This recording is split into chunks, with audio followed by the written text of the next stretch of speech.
Cơn bão cực lạnh tràn đến, nhiệt độ ngoài trời giảm 100 độ. Tôi tái sinh trở lại xây dựng căn nhà an toàn, cười nhìn chồng cũ đóng băng.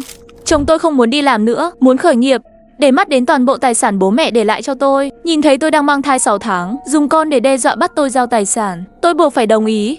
Chồng tôi vui mừng khôn xiết. Hôm sau trên đường đến ngân hàng, đột nhiên một chiếc xe tải mất lái lao thẳng vào, bị hất văng. Chồng tôi nằm trong vũng máu cầu cứu tôi. Huệ Huệ, cứu anh, cứu hắn. Ở kia trước, trên đường, hắn tát tôi một cái. Chỉ xin mày chút tiền thôi mà, mày keo kiệt thế à? Đợi tao khởi nghiệp thành công kiếm được bộn tiền thì mày còn sợ gì thiếu thốn. Nếu mày không chịu, chúng ta ly hôn. Tên khốn đó dồn tôi vào bước đường cùng. Tôi khóc lóc không chịu. Hắn kéo tay tôi, bắt đi ngân hàng ngay lập tức, mặc kệ đèn đỏ, băng qua đường. Đột nhiên một chiếc xe tải lao thẳng về phía tôi và tên khốn. Tôi vì cứu hắn, mất đứa con và bị cắt cột 2 chân. Hắn nhận được tài sản, dẫn theo tiểu ta mua sắm đồ đạc. Trong thời tiết âm 100 độ, ăn ngon mặc đẹp, sống sung sướng vô cùng, còn hành hạ tôi đến chết. May mắn tôi có cơ hội làm lại. Chỉ còn 20 ngày nữa, ngay tận thế băng giá sẽ đến. Lần này tôi sẽ nhìn hắn chết. Giờ phúc báo của hắn đã tới. Nhìn tên khốn mặt mày tàn nát, người đầy thương tích, không thể nói nên lời. Tôi nở nụ cười tươi với hắn, giơ tay vẫy vẫy như nói lời tạm biệt, quay lưng biến vào biển người. À quên, tôi quên chưa nói với người chồng yêu quý rằng tôi đã tái sinh, đặt lịch phá thai xong. Tôi về thẳng nhà em gái Văn Văn. Mở cửa, thấy Văn Văn ngồi trên sofa ăn vặt. Nước mắt tôi tuôn rơi. Kiếp trước Văn Văn không liên lạc được với tôi, đến nhà tìm. Tên khốn sợ, bị lộ sự thật, đã tả nhẫn giết em. Nước mắt trào ra. Tôi nhìn em, không ngừng xin lỗi vì sự ngu ngốc của mình, xin lỗi vì cái chết thảm của chúng tôi. Thấy tôi thế, Văn Văn vội hỏi, chị ơi, chị sao thế? Muộn thế này chị mặc ít thế không lạnh à? Hay tên khốn kia bắt nạt chị, em đi dạy cho hắn một bài học. Nói rồi đắp chăn cho tôi, đưa tách trà nóng. Giờ đã 9 giờ tối rồi, chị mặc ít thế, không nghĩ cho con, cũng phải nghĩ cho bản thân chứ. Nghe lời quan tâm của người thân duy nhất, tôi muốn nói mình ổn, nhưng mở miệng chỉ toàn tiếng nấc. Chuông điện thoại vang lên. Tôi nhìn là Tiêu Sơn đến, người tình trong mộng của chồng tôi.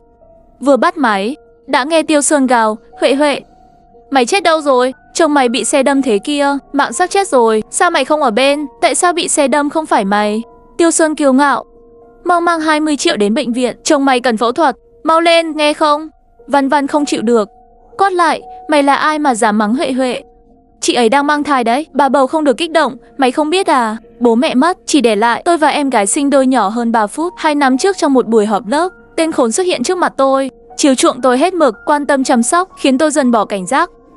Tôi hét lớn, Tiêu Sơn, tao sẽ thành toàn cho hai người, ly hôn với tên khốn, đứa con trong bụng cũng không giữ. Mai tao sẽ tìm luật sư nói chuyện. Cúp máy. Nhớ lại kết cục của tôi và Văn Văn kiếp trước, nước mắt lăn dài. Thấy tôi thế, Văn Văn đau lòng lắm.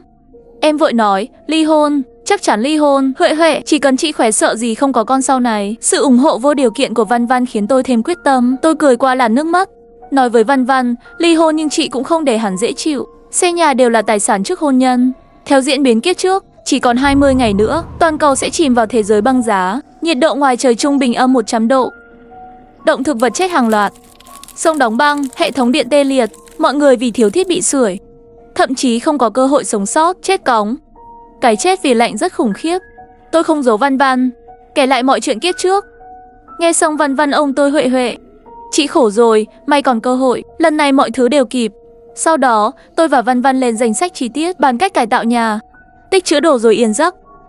Hôm sau Văn Văn cùng tôi đến căn nhà mua trước hôn nhân, vứt hết đồ đạc của tên khốn, mang theo mọi thứ có thể ăn, dùng, giữ ấm. Tôi cho thuê nhà với giá rẻ mạt, cho mấy kẻ vô công rồi nghề. Phá thai xong, tôi không nghỉ ngơi. Đầu tiên liên hệ thợ sửa nhà, trong thời gian ngắn nhất, biến căn nhà thành nơi trú ẩn chống lạnh tốt nhất. Tiếp theo, chúng tôi lên danh sách và hành động. Tôi và Văn Văn đeo kính râm, khẩu trang, ngụy trang kín đáo rồi xuất phát. Tôi bắt taxi, đến chỗ môi giới đã liên hệ trước, thuê mấy kho lớn hẻo lánh, rồi đến chợ đầu mối. Đến thẳng quầy hàng, nói với chủ quán định mở siêu thị, mua bí đỏ, khoai tây, khoai lang, cà rốt, củ cải trắng, cà chua, cải thảo, cần tây, vân vân. Sau đó đến chợ lương thực, mua nhiều gạo, mì, bánh quy, lẩu tự sôi, lấy cớ thử sản phẩm, mua ít gia vị các loại, gói lẩu, bảo chủ giao đến kho chỉ định. Nửa đêm, tôi và Văn Văn chuyển đồ từ kho về. Hôm sau, Văn Văn khoe với tôi đồ đã mua, có nước khoáng, áo lông vỗ đồ dùng hàng ngày, quần áo chống tuyết, băng vệ sinh, bình xịt hơi cay và gậy điện để tự vệ. Chúng tôi kiểm tra lại, cảm thấy thiếu gì đó, liền tìm nhà cung cấp thuốc quen, mua 2 triệu đồng thuốc men, đủ loại thuốc thông dụng. Tiếp theo tập trung xây dựng tầng hầm, biến tầng hầm thành nơi kiên cố, giữ nhiệt tốt, thông gió an toàn. Đây là đường lui cuối cùng, và ngoài tôi với Văn Văn, không ai biết. Tôi ẩn danh trên các nền tảng, đăng tin về đợt lệnh tận thế. Nhiều người không tin, phản ứng dữ dội, một số ít bình luận ủng hộ. Cảm ơn tôi, cứ giúp được ai hay người đó. Tôi cũng gửi tin nhắn cảnh báo đến cơ quan nhà nước, liệt kê chi tiết các thảm họa từ kiếp trước. Có lẽ bây giờ họ chỉ cười bỏ qua, nhưng khi thảm họa ngày càng nặng, họ sẽ căn cứ vào thông tin để ứng phó. Dù sao kiếp trước nhà nước cũng tích cực cứu trợ. Chỉ trong một ngày, nhiệt độ giảm 20 độ, tuyết bay khắp trời, đậu trên mái nhà, cây cối mặt đất, tạo nên một thế giới băng tuyết. Tôi nhìn ra ngoài cửa sổ. Nếu chỉ đơn thuần ngắm cảnh, thì khung cảnh này thực sự rất đẹp. Tiếc là một khi màu trắng tinh khôi này bắt đầu, sẽ khó có thể dừng lại. Bỗng có người gọi video cho tôi, vừa bắt máy, đã thấy tên khốn nằm trên giường bệnh, hốc mắt trũng sâu, tiểu tụy gầy gò, đầu quấn băng gạc, xem ra đã chịu không ít đau đớn. Bên cạnh là Tiểu Tam không rời nửa bước. Họ vốn đã quen nhau từ thời đại học, nhưng chưa công khai, để mưu đồ cướp tài sản nhà tôi. Giờ bị đám người thuê nhà đuổi ra đường, tên khốn vẫn không quên làm hiệp sĩ bảo vệ, gào lên: các người là ai? Đây là nhà của tôi, lũ người này đang làm gì trong nhà tôi? Tiểu Tam cũng không quên kỹ năng hoa hậu ngọc nữ. Em biết rồi, mấy người là tình nhân của Huệ Huệ. Mọi người ơi lại xem này, chồng bị tai nạn, cô ta còn rảnh đi ngoại tình, lại còn dắt cả đám đàn ông về. Nghe những lời quen thuộc này, ánh mắt tôi lạnh băng, trực tiếp lên tiếng: tháng này và tháng sau miễn tiền nhà cho các người. Chỉ một yêu cầu, dạy cho chúng một bài học, nhưng đừng gây chết người. Đối phương nghe xong, vui vẻ đồng ý ngay. Trong video mấy tên côn đồ lập tức trêu chọc Tiêu Sơn, kẻ thì giật áo, người thì sờ mặt. Mặt mũi non trẻ sờ đã tay lắm, cởi áo ra cho anh sờ thử, không thấy được bà đi thế nào. Tiêu Sơn hoảng hốt la hét, vội lùi lại, liên tục kêu cứu. Thấy vậy, đám côn đồ cười nhạo. Tên khốn tức giận run người, chỉ tay về phía đối phương, không nói nên lời. Kiếp trước tôi đã nghe không ít lời khó nghe như vậy.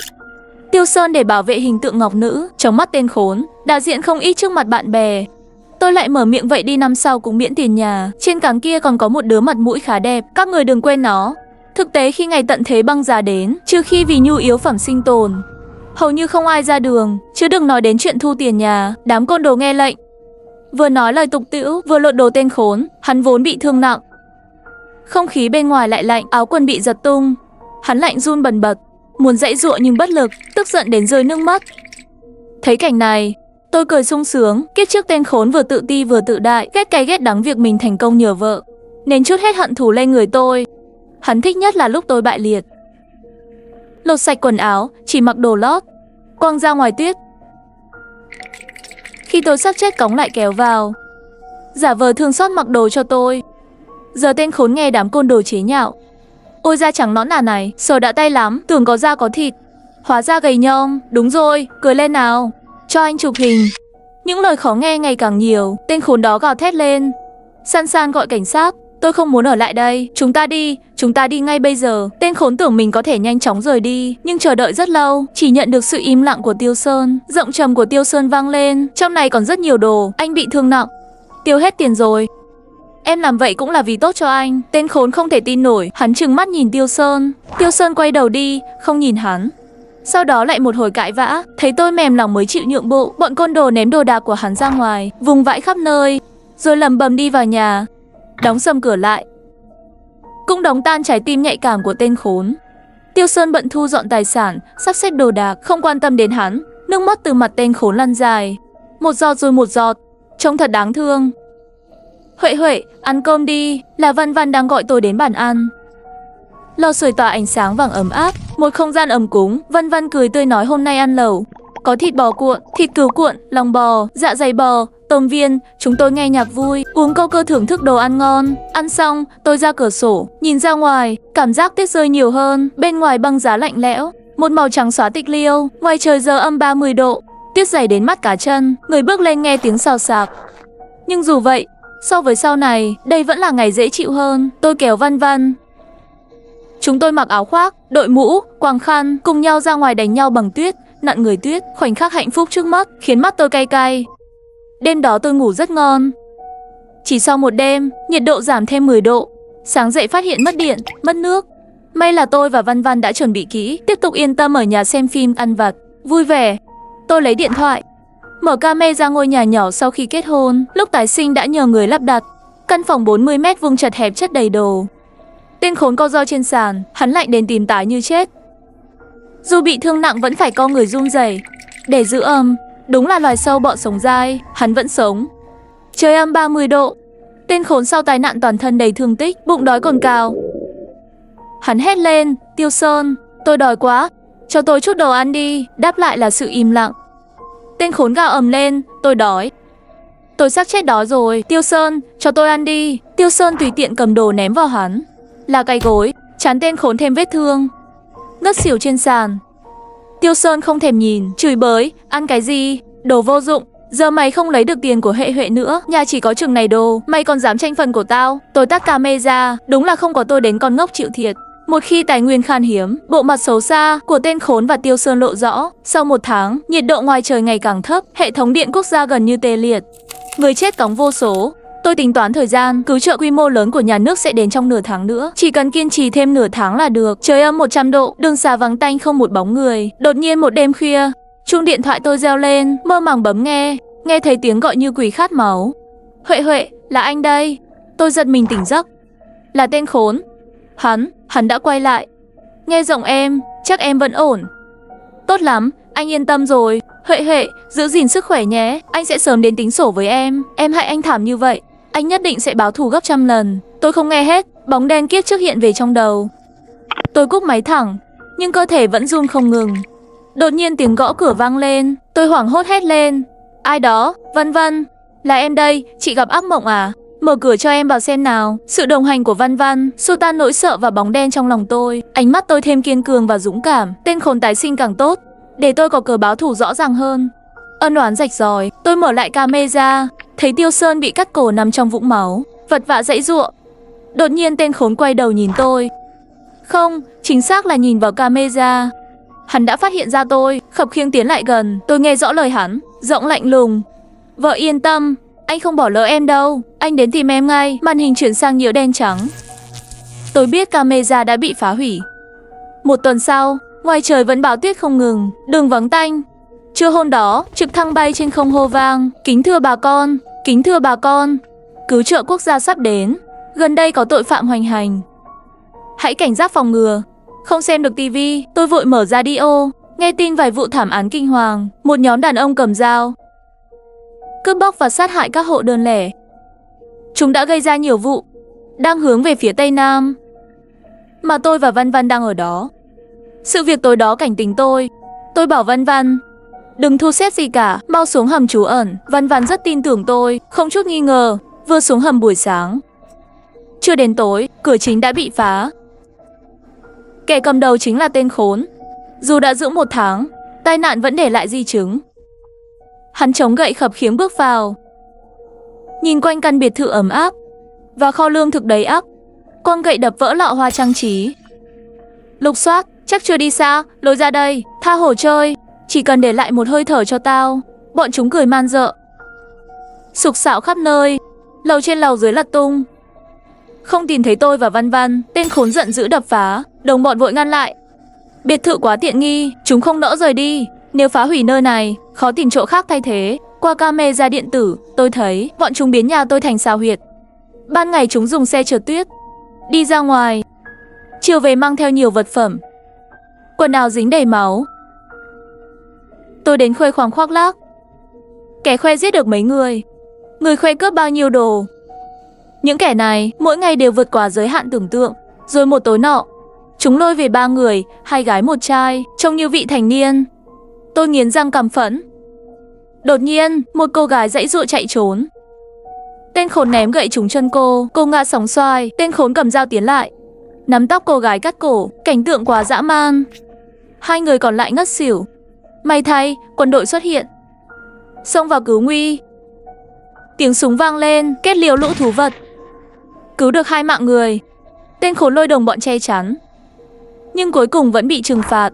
Tôi xem camera, thấy bọn chúng đã tắt thở. Quân đội đưa nạn nhân rút lui. Tên khốn thoi thóp thì thào. Huệ Huệ, em biết kiếp trước anh sống sao không? Tiêu Sơn bắt anh đi tù. Tại sao? Anh là thiên mệnh mà. Hắn giơ tay lên trời. Trong tiết trời âm 100 độ, đóng băng thành tượng. Hôm sau, The Zone thông báo, kính mời bà con lần lượt nhận cứu trợ. Không chen lấn, không tranh giành, ai cũng có phần. Tôi và Văn Văn vui mừng reo lên. Tên khốn đó giơ tay ra, nhìn lên bầu trời với nỗi khao khát, biến thành một bức tượng băng dưới nhiệt độ âm 100 độ. Ngày hôm sau, tiếng máy bay không người lái lại vang lên. Xin người dân chú ý, xin người dân chú ý, lưu ý, vui lòng xếp hàng và ra nhận đồ tiếp tế, đừng xô đẩy hay giật đồ. Mọi người đều nghe tin này. Văn Văn và tôi reo hò vui vẻ.